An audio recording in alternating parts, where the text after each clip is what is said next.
Hello, il y a des personnes souvent qui me disent alors Grâce, comment tu fais pour évangéliser, etc. Ou oh, t'as du courage et tout. Et j'ai un verset pour toi, ce verset c'est 1 Corinthiens 9, 16 à 17.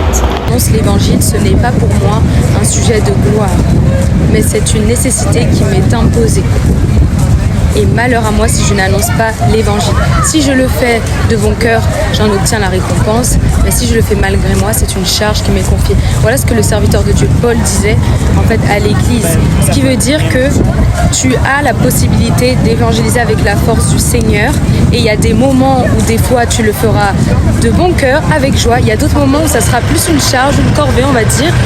Mais le Seigneur en tout cas te soutiendra, parce que c'est vrai, il y a des hauts, il y a des bas, et des fois tu peux ne pas avoir envie, mais c'est pas parce que tu n'as pas envie que tu dois pas le faire. En tout cas, en tout temps, vraiment glorifions le nom du Seigneur. On a toujours une bonne raison de le louer, on a toujours une bonne raison de le présenter aux autres, parce que si on est là aujourd'hui en train de manger, respirer, parler, c'est que vraiment il nous a donné le souffle de vie. Ce qui veut dire que si peut-être ton réveil même t'a pas réveillé, bah en fait Dieu t'a réveillé puisque tu es là, tu es en train de regarder cette vidéo, etc. Donc réjouis-toi et annonce l'évangile, parce que le Seigneur est le seul qui peut sauver ton âme et sauver les autres. Et c'est vraiment une mission que Paul avait eue, et il le faisait peu importe les circonstances.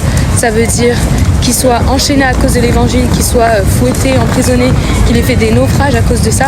En fait, il allait toujours aller à fond annoncer l'évangile de Christ, le saint évangile, la bonne nouvelle, pour aller encourager les pauvres, pour aller parler au cœur des personnes, pour guérir les malades, pour chasser les démons. Vraiment, c'est une vie vraiment de paix, annoncer l'évangile, une bonne nouvelle.